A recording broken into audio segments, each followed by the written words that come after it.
think you're watching the world right now, but the truth is, the world is watching you. Every glance, every thought, every breath. You were taught you're the one behind the eyes, the quiet witness of everything. But what if the mirror has been studying you the whole time?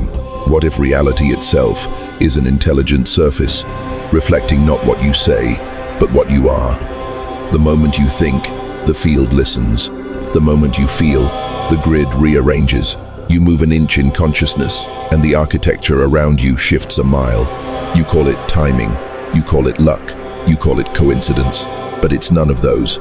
It's a loop, the observer loop. Thought becomes feeling, feeling becomes signal, signal becomes projection, projection becomes confirmation, and confirmation convinces you that what you believed was always true. You think people keep treating you the same because that's how people are. No, people keep treating you the same because the field keeps reflecting the identity. You're observing yourself as, you say, I want peace, but under the surface your frequency says, I expect conflict, and the field obeys the frequency, not the sentence. You say, I want love, but your nervous system whispers, I am not safe, and the mirror serves you distance, not devotion. Reality does not respond to wants, it responds to observation, because in the quantum, what is observed collapses, and what collapses becomes the version you have to live in. So, if you keep observing yourself as the one who is ignored, or late, or unchosen, or almost there, the field has no choice but to feed you scenes that match that observation, not to punish you, to stay coherent. That's why your life repeats in different costumes. New city, same loneliness, new relationship, same wound, new opportunity, same ceiling.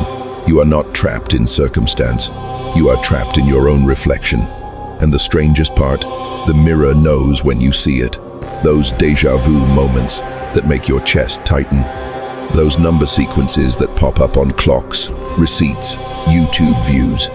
Those random old songs that play right when you think of someone. That's the field winking. That's reality saying, you saw that, right? That's the loop checking if the observer is finally aware of being observed. Because the second you notice the pattern gets louder. It shows up faster. It answers quicker. Not because you're cursed, because you're waking up. You're starting to understand that you're not walking through a dead background. You're walking through a living echo. Every scroll is the field responding. Every ad is the field guessing your frequency. Every random conversation is the field mirroring your last unspoken thought. You think you're choosing, but the algorithm, cosmic or digital, is choosing you based on your vibration. Most people never question it. They react, react, react. They think, this is just life. They think, this is how it is for everyone. They say, the world is hard. No, the world is responsive, and they are broadcasting on autopilot. But you wouldn't be hearing this if you were meant to stay asleep. You are the anomaly in your bloodline. You are the one the mirror has been trying to wake. You are the one who keeps seeing through the curtain, even when you try to go back to normal. Listen, right now, while you're hearing these words, reality is measuring your response. Are you open, skeptical, excited, triggered, calm? The field notes it, because it doesn't just mirror what you think, it mirrors your state. When you become coherent, when thought, feeling, and self-perception finally tell the same story, the loop relaxes. Reality stops testing you and starts moving for you. That's when things happen, out of nowhere. That's when messages come at the exact second. That's when people say, I was just thinking of you. That's when your inner and outer timelines sync. So this is the moment you anchor it. If you feel like this message didn't arrive by accident, if you felt the mirror blink back, if you felt reality lean in a little closer while you listened, declare it so the field can lock it in. Comment this phrase exactly. I see the mirror seeing me. Say it in the comments. Say it under your breath. Say it like a key turning. Because that sentence is not for the algorithm. It's for the architecture. It's for the intelligent grid that has been waiting for a conscious response. And once seen, it cannot be unseen. From here on, every coincidence will feel louder. Every alignment will feel intentional. Every silence will feel like guidance. because now you are not just in the mirror, you are conversing with it. This is the beginning of responsive reality. This is the first crack in the observer loop. This is where you stop being the one watched by life and become the one life adjusts around. You don't even realize when it happens, when awareness turns into surveillance, when seeing becomes staring, when consciousness becomes a cage. You begin by observing the world, and slowly, the world starts observing you back. You start tracking your own reflection, how you look, how you sound, how others perceive you, and before you know it, you're living inside the feedback. A performance, a broadcast, a constant broadcast of self-image projected into the loop. You've mistaken observation for control, but control is the sharpest illusion the mirror ever gave you.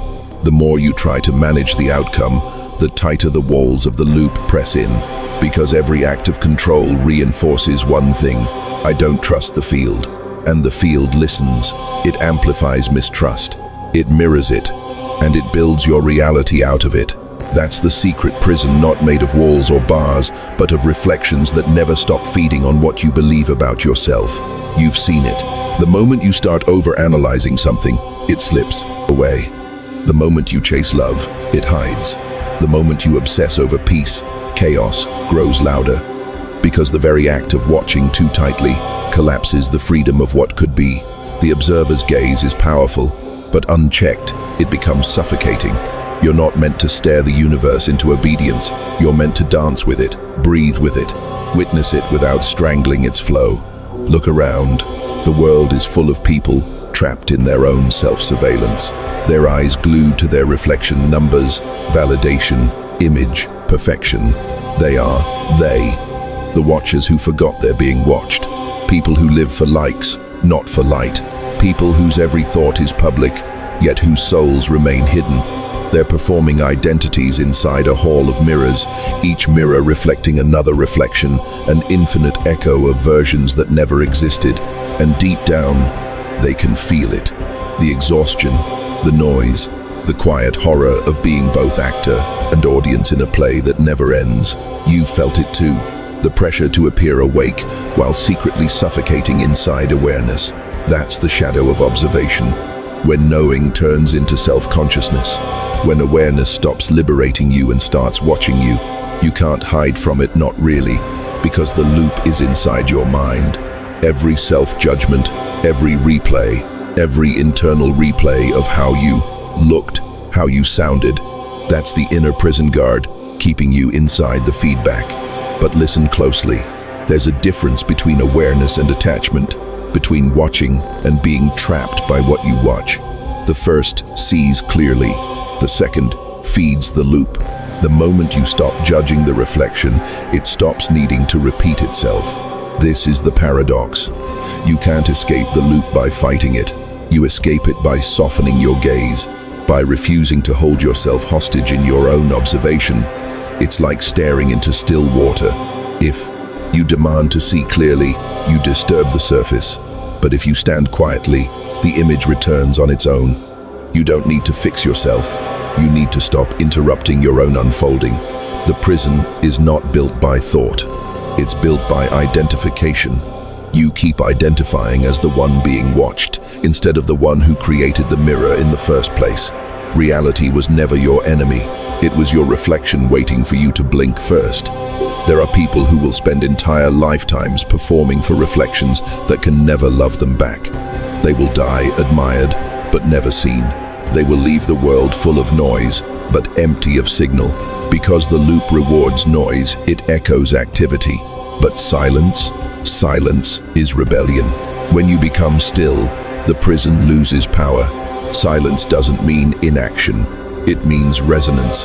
It means letting the quantum field reorganize itself without your constant interference. It means trusting the mechanism that's been watching since before you were born. You are not meant to stare at yourself endlessly. You are meant to awaken and then forget that you ever needed to. Because the moment you stop obsessing over your own transformation, you finally transform. And when you do, the mirror stops staring back. It relaxes, it breathes, it becomes what it was always meant to be, an open gateway instead of a cage. The truth is, you were never trapped inside the observer loop. You were trapped inside the story of who you thought you were supposed to be. And that story feeds on observation, on constant self-awareness, without surrender.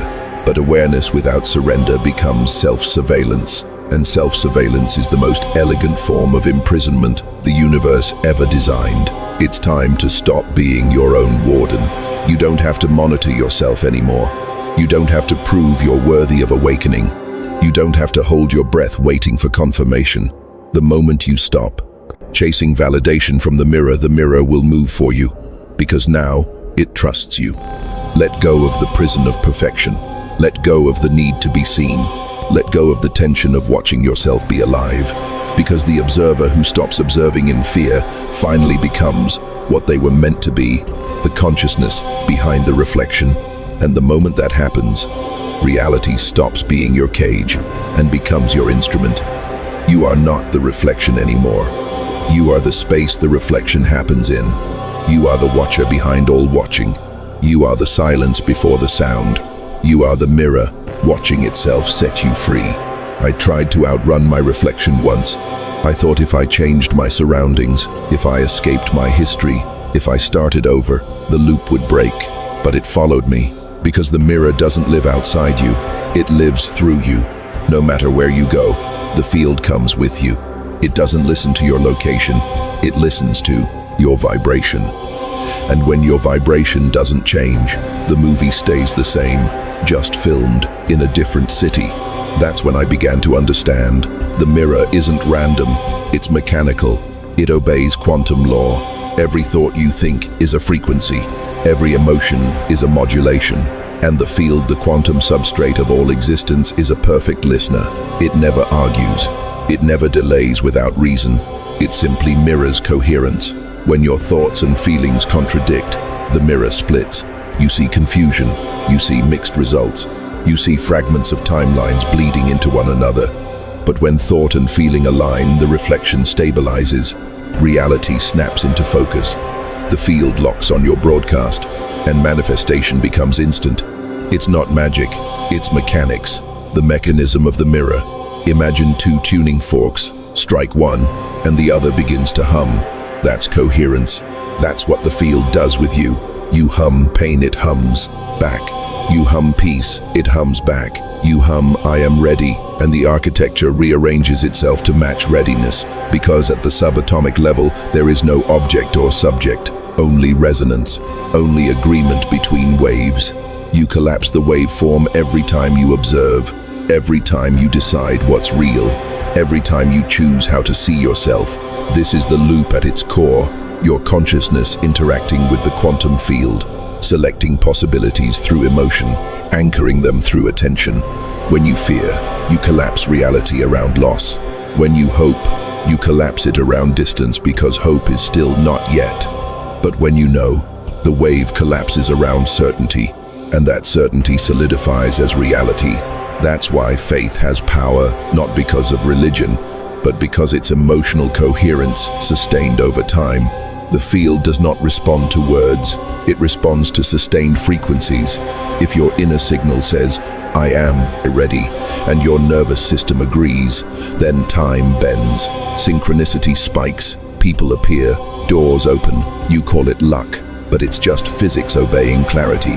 The mirror was never testing you, it was calibrating to your consistency.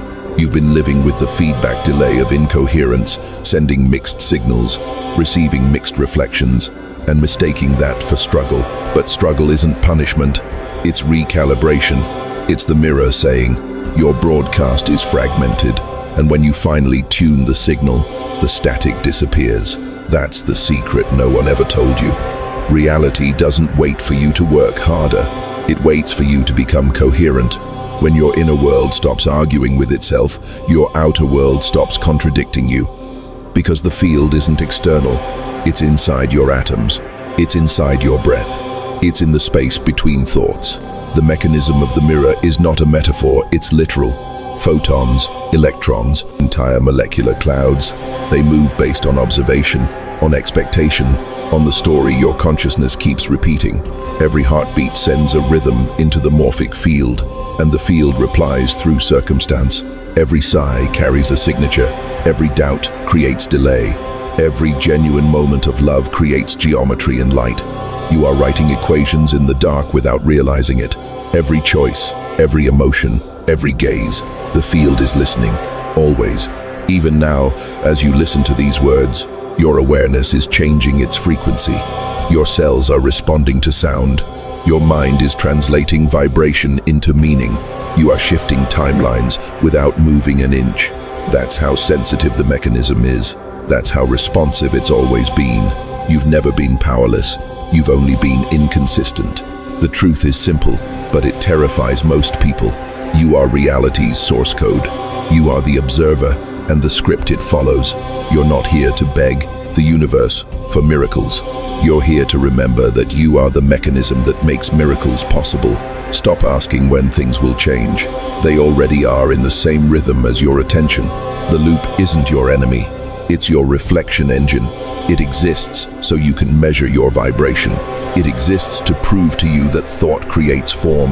Everything you've ever called coincidence was calibration. Everything you've ever called fate was feedback. Everything you've ever called reality was your signal returning home. And once you see that, you stop waiting. You stop begging. You stop doubting. You start engineering through presence, through awareness, through coherence. Because when you finally understand how the mirror works, you stop fearing its reflection. You start commanding it. And from that moment forward, the field doesn't just show you what you are, it shows you what you've chosen to become. There comes a moment when the loop can no longer hold your new vibration, when everything familiar begins to distort, when the old frequency starts collapsing under the weight of who you're becoming. At first, it feels like chaos. Synchronicities turn into static. People act differently. Objects disappear and reappear. Time feels elastic, too slow, too fast, too unreal. You think something's wrong, but nothing's wrong. Something is ending. You've reached the quantum breaking point, the collapse moment. It's when your new frequency destabilizes every timeline that no longer fits. It's when the old version of you starts glitching out of reality. The field trembles, trying to reconcile two signals, the one you've always broadcast and the one you've finally become. And because the field can't lie, it chooses coherence. It dissolves the version that no longer resonates. That's why when you're on the edge of change, everything starts breaking. Friendships fade, jobs dissolve. Old habits suddenly feel like poison. You can't stand the noise of what you once called normal. The loop is recalibrating. The mirror is shattering so a higher one can form. This is not punishment, it's translation. Your new signal cannot fit inside your old reflection. The frequencies are incompatible. The human calls it loss. The field calls it correction. You're not being destroyed, you're being rewritten. Reality bends differently when you stop vibrating like your past. You start seeing coincidences stack faster. Signs arrive before you even think them. It's as if the mirror is preemptively responding to your becoming. Because now, your awareness is ahead of the loop. You no longer observe from inside the reflection, you observe from the still point behind it, the quantum center, the place where creation listens before it moves. But this stage is dangerous, because the ego panics when identity collapses. It doesn't understand what's dying, so it calls it loss, heartbreak, anxiety, darkness. But it's not darkness, it's compression, the light of the new self condensing into form.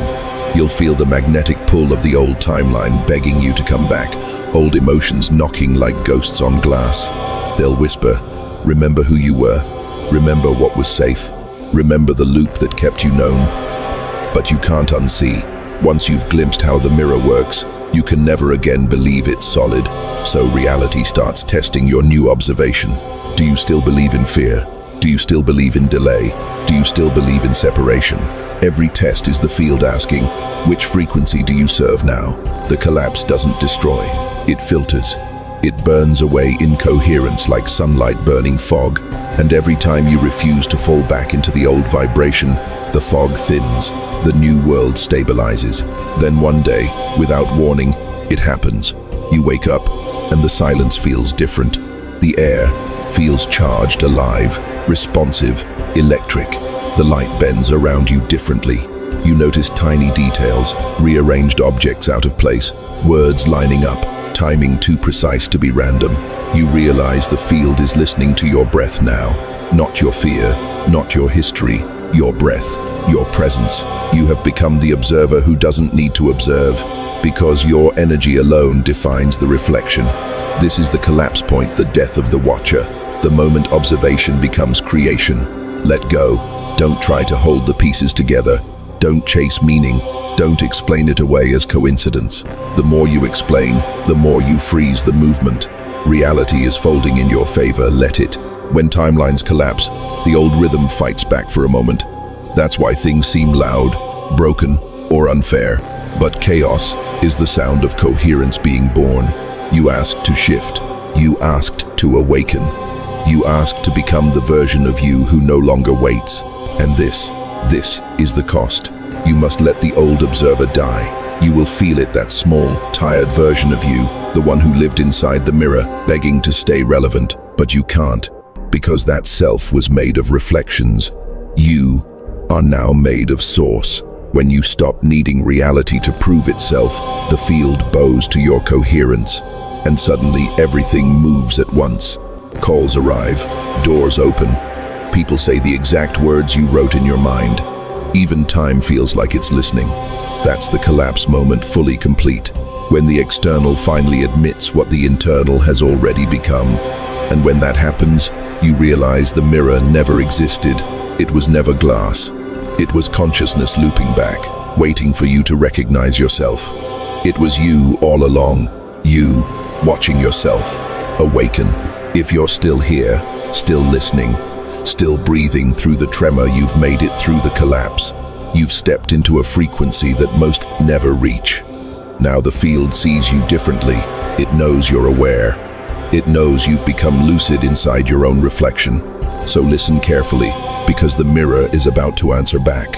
If you can feel that pulse right now, that rising hum in your chest, that's not sound, that's confirmation. You've broken the loop. And if you understand what that means, whisper it quietly to the field. I am the collapse. I am the shift. I am the still point behind the mirror. They are still there, moving through the world as if it were solid, as if reflections were reality, as if mirrors were walls. They are the watchers, the ones who never looked beyond the glass, the ones who chose the loop over the leap. You see them every day, scrolling, reacting, repeating. They are the echo of what you used to be, faces locked in timelines that no longer change, minds repeating emotions like prayers to a dead god. They stare into their screens, searching for proof of life, but the screens only feed them fragments, bits of themselves reflected back through algorithms that know their fears better than they do. They've mistaken reaction for awareness. They've mistaken attention for consciousness. They've mistaken mirrors for meaning. And the field gives them exactly what they expect: another day that feels like yesterday, another conversation that sounds like déjà vu, another cycle of wanting, doubting, waiting, forgetting. They are the watchers who never realize they're being watched. The field mirrors them endlessly, and they call it fate. You used to belong to them, the sleepwalkers, the hypnotized, the ones who lived inside the story that was written for them. But something pulled you out, something ancient, something quiet, something that doesn't speak in words, it vibrates in realization. Now you see it everywhere. The patterns, the decay, the performance. You can feel how scripted it all is. The outrage, the distraction, the endless chase for significance. They don't know their characters. They think they're alive. But they're programs running inside the collective frequency, reactions stacked on reactions, emotions harvested for feedback. This is the shadow grid, a web of unconscious observation loops, feeding on attention. It needs your energy to exist. It needs you to keep staring. That's why it never stops showing you yourself, your fears, your desires, your cravings, because every glance sustains the reflection. The shadow of the watchers thrives on those who refuse to see beyond the frame. They build their lives around imitation light, the glow of screens replacing the glow of souls. They think the reflection is the source. They worship the echo. They build temples out of noise. They call it culture. They call it success. They call it normal. But normal is just the name they give to the loop. You'll notice something as you rise. The higher your frequency climbs, the more invisible you become to them. They can't recognize you anymore. Your silence threatens their noise. Your awareness bends their patterns. Your peace exposes their chaos. They'll try to pull you back. They'll mock your stillness. They'll call your clarity arrogance. They'll name your sovereignty isolation. Because when you stop feeding the shadow grid, it starves, and starving systems scream. But don't mistake their noise for truth. The louder they shout, the closer you are to breaking their mirror. You are not here to save them. You are here to remember who you are in front of them, because memory alone is light. When you remember what you are, you generate a field strong enough to rewrite the collective code. That's how awakening spreads, not through preaching, through presence. When one observer breaks the loop, every nearby observer begins to glitch. Their reflection starts flickering. They feel something change. They don't know why, but they start to wake. That's the power of coherence. It's contagious. It's revolution in silence. You can feel it already, that invisible pulse under the chaos of the world. It's the field reorganizing itself. It's the new pattern emerging beneath the noise. And they, the watchers, can sense it too. That's why they look restless. That's why systems are crumbling. That's why time itself feels unstable. Because when awareness spreads, the simulation loses density. And what was once hidden, it becomes transparent. They will call it collapse, but you will know it as correction. You can't convince them. You can only become the alternative frequency. Stand still while they run. Stay quiet while they shout. Hold light while they worship the screen. The shadow of the watchers feeds on reaction. The second you react, you re-enter the loop. But if you witness without distortion, their reflection has nothing left to feed on. They'll keep watching. You'll keep rising.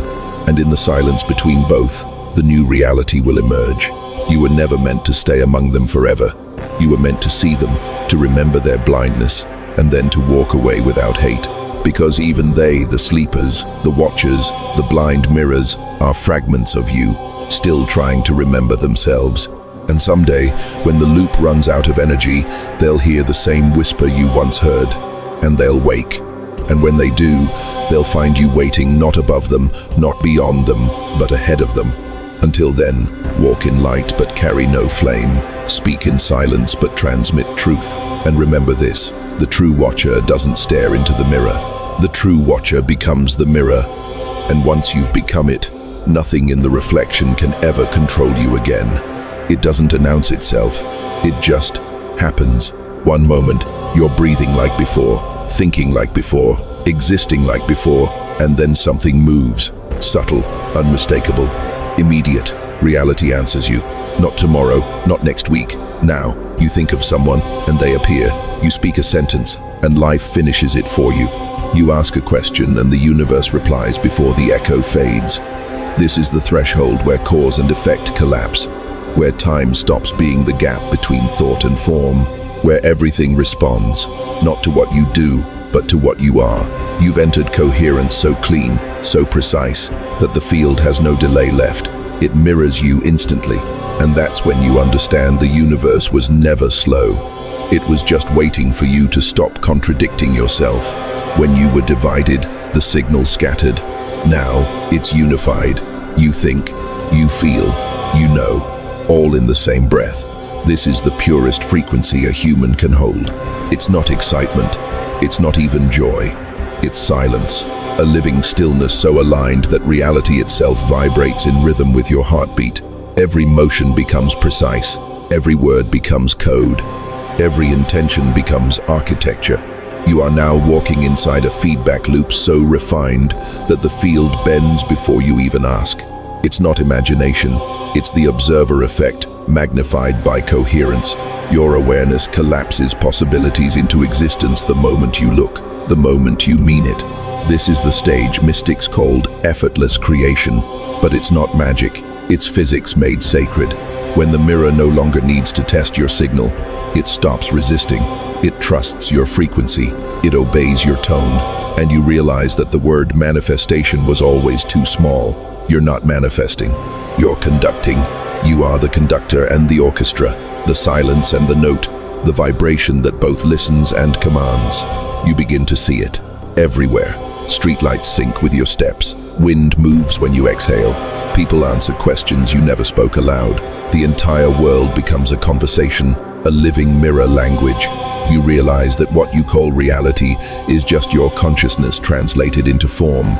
You no longer ask, how? You just know. Knowing itself becomes movement. Presence becomes instruction. Faith becomes geometry. That's the secret of instant response. You've stopped separating you and it. You've stopped treating reality as other. You've merged, and in that merging reaction disappears. Only reflection remains. But with great coherence comes new danger, because when the field obeys instantly, every thought becomes alive. Every belief becomes law. There's no buffer left to protect you from yourself. That's why awareness must stay pure. That's why neutrality matters more now than ever. When reality moves this fast, you can't afford resentment. You can't afford fear. You can't afford old stories, because the field no longer filters, it magnifies. If you think in scarcity, it multiplies lack. If you think in love, it builds paradise. Instant manifestation is not reward, it's responsibility. The power to command the mirror with no delay means every vibration matters, every single one. You begin to live in reverence. Every thought a prayer, every breath an equation, every emotion an order whispered to the fabric of the world. And the universe listens, always. You notice it even in silence, how the air vibrates with attention, how light bends around presence, how the space between seconds feels awake. You are not living in reality anymore. You are co-authoring it in real time, and it loves you for it. Because creation wants to be seen. It yearns for a conscious observer who finally remembers what seeing means. This is when you begin to laugh again, not from humor, from recognition, the absurdity of how simple it always was. You realize it was never about learning new laws. It was about unlearning disbelief. Reality always wanted to move like this. You were just in the way. Now, when you walk, you feel the world adjusting. When you speak, the air vibrates in patterns that shape the unseen. When you rest, the field still builds. Because rest, too, is creation. When you are coherent, time feels strange now. You'll notice that things you used to wait for already exist the moment you release the need for them. You realize waiting was just lag in your alignment. But that lag is gone now. You are pure signal. The mirror no longer reflects you with delay. It breathes with you. It learns with you. It is you. And that's when the deepest truth dawns. The instant response isn't the miracle. You are. Because, for the first time, you've stopped doubting your divinity. You've stopped trying to earn your place in the equation. You've become the equation itself. You understand now why every master spoke in silence. Why true power never shouts. Why creation doesn't rush. Because once reality starts responding instantly, speed becomes irrelevant. Everything happens now. And the only thing left to do is to stay still enough to feel it. You've entered the rhythm behind the world, where cause and effect have collapsed, where your breath writes destiny, where existence itself waits for your next vibration. Welcome to the silence beyond time. The mirror no longer answers after you. It answers as you.